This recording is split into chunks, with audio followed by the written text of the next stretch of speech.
Today I'm going to be telling you everything you need to know about gear in Eternal Evolution. We do have quite a bit to cover, but I'm going to do my best to make it easily digestible for you and hopefully send you off with some better knowledge and feeling good about knowing how to build your champs. So let's go ahead and just jump right into it. The first thing I want to talk about is the gear that you're getting in the earlier game, okay? There's different rarities of gear, so we'll just use the color. You've got blue, purple, gold, red, and then this like silvery color up here. You're going to start off getting blue gear and then quickly start getting purple gear as well. This gear is just filler gear. It's ultimately going to be level up materials for the actual good gear in the game. You'll notice if the gold gear up here starts to have pictures on it. This means it has a set bonus when you equip a certain number of them, okay? So all of this gear down here is just filler. There's nothing special about it. It's just to fill in the slots on your champs to get them in a position to start earning this kind of gear and above reliably, all right? So you're going to very quickly replace this gear. You can go ahead and level up this gear because when you feed leveled up gear into other gear, it converts at a 1-to-1 rate. So you're not wasting resources by leveling up gear that you are just going to end up feeding, because when you feed it into a new piece, the experience for the gear is 1-to-1, all right? So level up your gear without worry.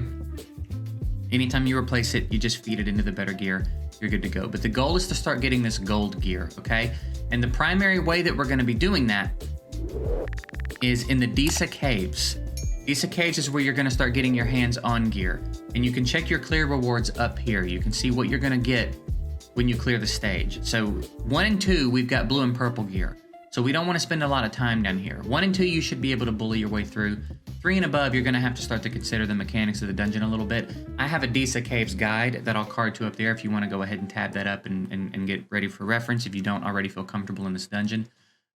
But stage 3 and above, you start to get a chance for epic gear. And obviously, the higher you go, the better the chance is, right? So if you farm 3 for a while and you farm 5 for a while, you're going to come away with more epic gear if you farm 5. Stage 6 is where you start to get a chance for mythic gear. And this is where really it starts to change drastically. This is really important. So your first goal in this dungeon should be to get to stage 6. You can use your 3 daily runs in here before stage 6. I would not recommend using your stamina supplements in here until stage 6. You could unload in stage 6 a little bit and end up with some decent mythic gear. If you can do a higher stage, great. And then stage 10 is where you start to get a chance for legendary gear. So this is your a little bit longer term goal, okay? Stage 6 though, I would not burn resources in here beyond my daily energy allotment until stage 6. It's not worth it, okay? Mythic gear is going to be quite a substantial difference from the epic gear. And then again, stage 10 is legendary. So that's where you get it, and that's how I recommend approaching the dungeon. Use your dailies, but don't start using real stamina in here until you get to stage 6 and start getting your hand on mythic gear. All right. The other place in the game you can get gear is the Ancient Altar. I will be doing a video on the Ancient Altar soon. It is an interesting dungeon. It's where you're going to get the 4 sets. And when I say 4 set or 2 set, I just mean you have to equip that many pieces of a particular set to get its set bonus. So that's how I'll be referring to those moving forward. Disa Caves, it has exclusively all the 2 sets. Ancient Altar has exclusively all the 4 sets. We'll take a quick look at the gear sets now. For the 2 sets, basically all the 2 sets are going to affect a stat. All the 4 sets are going to have an effect, all right? So we've got the Hero set, which increases attack. We've got the Steady set, which increases defense. The Vigorous set, which increases HP. Sun Signet is crit rate. Overload is crit damage. Hawkeye is accuracy. Isolated is resist. These sets do stack. So if you equip 2 hero sets, if you have 4 pieces of hero gear on your champ, you'll be getting a 30% attack bonus. If you do 3 sets, you'll be getting a 45% attack bonus, okay? The 4 sets are abundant. It increases your healing by 35%. Herald increases your shield strength. Light Gap increases your initial energy.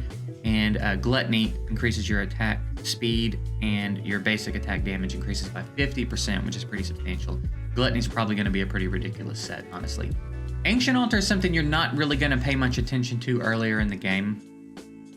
It's a little bit of a tougher place to be and to actually get anything out of. again, we'll do a guide on that later. That's something you're going to focus a little bit later in the game. For now, all of your attention needs to be on the Disa Caves if you're earlier in the game. Now, we've talked about the rarities, we've talked about the sets, we've talked about where to get it. Let's jump in here now and talk about the actual gear. First things first, if you want to check the stats on your champ, you can just click on their stats. It doesn't really make it known that you can do that, but you can click their stats here and see the breakdown of their base stats and what they're getting. And then if you want to know how a stat affects a champ, you can click on stat info, and there's a breakdown here of what every stat does. So for example, you have damage reduction and you have defense. I've been asked a few times how those things differ. Defense is, for example, defense mitigates the damage with a formula based on its defense versus the damage and all this stuff. Damage reduction is simply a pure reduction of the amount of damage. So if they do 100 damage to you and you have 10% damage reduction, they do 90 damage to you. Whereas defense, it's a little bit different, right? There's a formula that it gets plugged into, and the defense is mitigating the incoming damage. So they're very similar stats, but they do operate a little differently. But if you want that information, it's in here, okay? It's important to understand the difference in base stats and total stats, okay? Because the gear that you equip always affects the base stats. It is not this accumulative buildup of total stats. So if he has 100 base HP and I put armor on him that gives him 100 more HP flat, so he's got 200 total HP, and then I put another piece of gear on him that gives him 10% HP, it's 10% of his base 100. It's not 10% of the total, okay? So he'll end up with 210 HP. You see what I'm saying? So it's important to note that. And that is why percentage stats are optimal, right? If you anytime you can get a percentage stat, you should. And the only two stats in the game that are not percentage stats are accuracy and resistance. Those are always going to be flat. Everything else you're going to want a percentage next to, okay? So let's talk very quickly about the stats on gear. Also, it's reasonable to think you can't do this, but you can mix and match the rarity. So you see right here, I've got a Sun Signet set.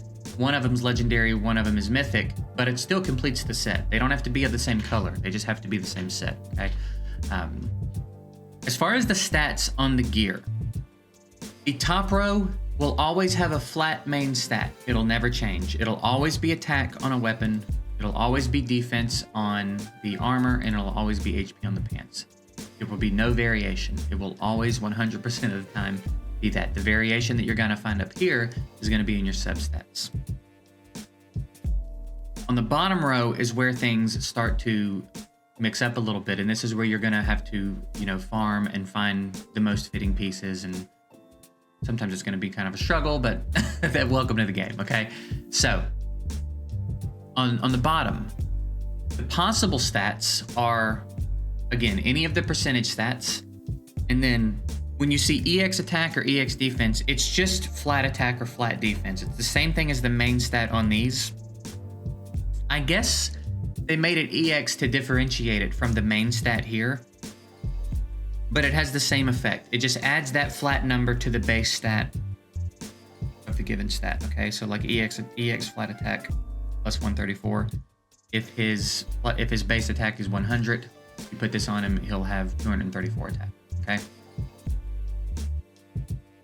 So, main stats on the bottom row. All three flat stats, all three EX stats, and then all three percentage stats, HP, attack, and defense, are possible here, okay? All three of each of those are possible. And then there's a couple of stats that are exclusive to a particular piece. Gloves are the only place you're going to find crit rate or crit damage as the main stat. Helmets are the only place you're going to find crit damage reduction and accuracy as the main stat. And boots are the only place you're going to find damage reduction and resistance as a main stat, okay? So all three EX, all three percentage stats, and then they all have their specific stats that you can only find in that slot.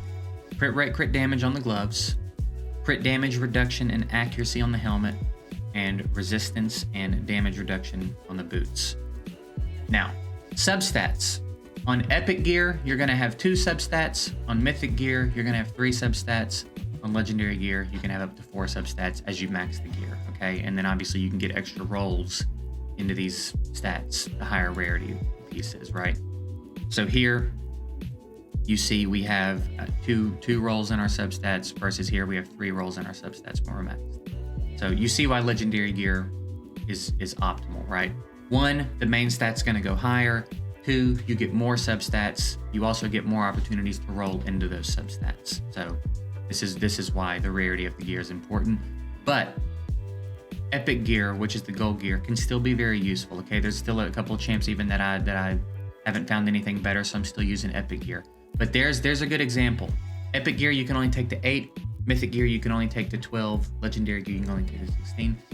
You can see here she's getting 18% attack from her epic boots.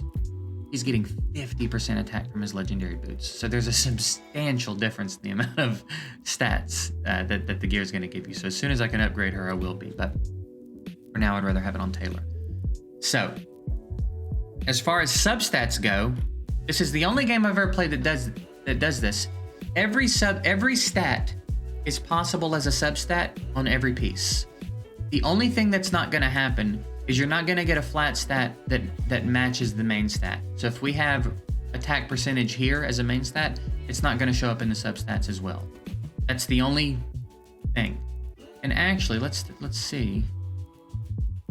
Maybe the reason they differentiated the EX actually is so that you can have it, so that it can be its own stat, so that it can also show up as a substat here. That's probably why there's an EX HP and then just regular HP. But that's the difference, okay? I just realized that now. They did that so that flat stat can also show up on here. But generally speaking, you're not going to see the same stat as a substat, right? So now a quick introduction into gearing your champs. Gearing your champs, right, gets a bit nuanced, but a good thing to know is they'll put a thumbs up on sets that they recommend, and I've given this a pretty good look over, and it does a pretty good job, right? Crit rate's very important on Taylor. So you could focus crit rate more than attack, honestly, because he's got some mechanics that rely on crit rate. So a Sun Signet set is good for him, and then of course attack set's also good for him. It puts thumbs up on the piece, not on the pieces specifically, just on the sets. So just because it has a thumbs up doesn't mean it's an optimal piece, right? For example, accuracy, I would not go as a main stat on him. EX defense, I would never go as a main stat on anyone. But it's because of the set, okay? Also, the equip all, again, very early in the game, use it, but very quickly you're going to want to grow out of that because it's just going to use the thumbs up. It's not trying to optimally build your champs for you. It's just filling the slots with the most thumbs up pieces you have, okay? When you get pieces that are good, and I recommend starting this very early on, okay? I recommend starting this very early on to prevent your gear just getting totally messy, okay? I didn't start this quite as early as I wished I had. But you see these locks up here, right? You want to start locking gear that's good. And the way to determine if gear is good early on is look at the set. So like a Hawkeye set, and then think, is there any possibility that a champ that is going to use this set would need this stat? Alternatively, it's not a bad idea to just lock a piece sometimes because it has a good main stat early on. Sometimes you're going to want to break a set for the sake of a main stat, right? I'm trying to see if there's any champs that I've done that on currently. Here's an example. Here I've got some attack percentage boots. He doesn't really need a Hawkeye set, and I don't have another Hawkeye piece on him. So that's what I mean when I say broken set. One of these attack sets is not getting completed. I've got one attack set, and then if I had attack boots, if I had hero boots here with attack percentage as a main stat, that'd be optimal, but I don't have them that I'm willing to give him right now. So he just gets a broken set with a main stat that complements him, because I'm getting 32% just from these boots, whereas if I complete the hero set, I'm only getting 15%. So if I limp in a stat that's not good for him to complete the set, I'm losing 17% of my attack that I'm getting from these boots, okay?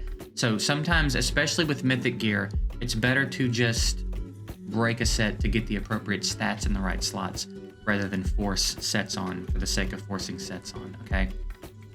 So that's an important thing to know. But you want to lock gear, because when you get to where you want to start leveling up your gear, you can go into your settings here and choose which rarities you're willing to use as food. So as you start to get your hands on epic gear, just go ahead and start using rare and elite as food, okay? If you turn them all off, it's only going to use these, but these are very valuable. So I like to always leave rare and elite on. Always use rare and elite as food as you start to get your hands on epic gear, right? Very, very early on, you're going to have to use rare and elite gear, but as you start to grow out of it, turn that on. Then as you start to get your hands on more mythic gear, you can turn on epic, but be cautious, right? You see that I'm still using epic gear on a couple of my champs, so it's not a bad idea as you accumulate epic gear to begin the process of locking gear, because it won't use anything that's locked in this, okay? So if I do this, we might actually be able to max this before I get into using epic gear. It used one piece, but these pieces that are locked, because they're usable, won't get used. It'll only use the unlocked piece. And then if I want to do the same with mythic down the line, I can, and then legendary, and then eventually eternal. And I don't even know what eternal gear is, honestly. I've never seen eternal gear. So, but it'll be a while. But it's the same principle, right? I'm eventually going to end up with a lot of trash mythic gear. And then way later down the line, I'm going to end up with a lot of trash legendary gear, okay? So be aware that this is here and use it, but start locking your gear. Once you start accumulating epic gear, start locking gear that's usable, right? Sun Signet gloves with crit damage as a main stat are very usable. Guardian gloves with defense as a main stat are very usable. Radiant gauntlets with HP as a main stat are very usable, okay? Lock these appropriate pieces so that you don't have to get into a situation where you're leveling up gear and you've got to go in and pick each piece individually to make sure you don't feed something good. Just start doing it as you accumulate it, and you'll save yourself such a headache. Okay, there's nothing worse in any of these games than having to do a gear cleanse because your gear has gotten so out of hand, all right, and have to go through every piece and individually figure out if it's worth keeping. It's much better to just make it part of the routine as you accumulate gear, okay? So that's it. I think we've covered really everything. We've covered the rarities, where to get it, the stats, substats, what's possible where. We've talked about the forging. We've talked about the thumbs up feature, which is a great reference point as you're building your champs. I have given this a pretty good look over, and it does a good job of recommending sets. But again, down here, main stats are more important than sets. Okay, you're getting way more from the main stats than from completing a set. This one piece alone, it gives me more defense than 2 steady sets. And then legendary gear, it gets even crazier. Legendary gear, it would give me 50%. That would be more than 3 steady sets. So that one piece alone would be worth breaking up 3 steady sets, okay? So main stats are more important than set bonuses. Set bonuses are a bonus when you have the appropriate gear, right? I just happened to get what I wanted for him, so I'm able to go all steady sets. But that's a bonus on top of the main stat, okay? Focus those main stats first. Don't be afraid to break sets up. You don't have to complete sets to have a champ be effective, okay? And I think that's it. I hope that I've covered everything. I hope that I made it easy enough to understand. If you have any questions, drop them below. It's also not a bad idea to hop in my Discord. We've got a very active Eternal Evolution community in my Discord, and I'm around a lot. There's a lot of other really solid players around. Someone will be around to answer your questions, I'm sure. I'll be happy to if I'm around and able to do it. But that's it. If you have any questions, that would be what I would recommend that you do. Otherwise, drop a comment. Let me know what you think. I'll try to answer questions in the comments as well if you don't use Discord. And that's it. I'm getting out of here. I do hope it was helpful. I appreciate you guys watching. Like the video if you got something out of it. Subscribe if you want to see more of what I'm doing. And have a good one.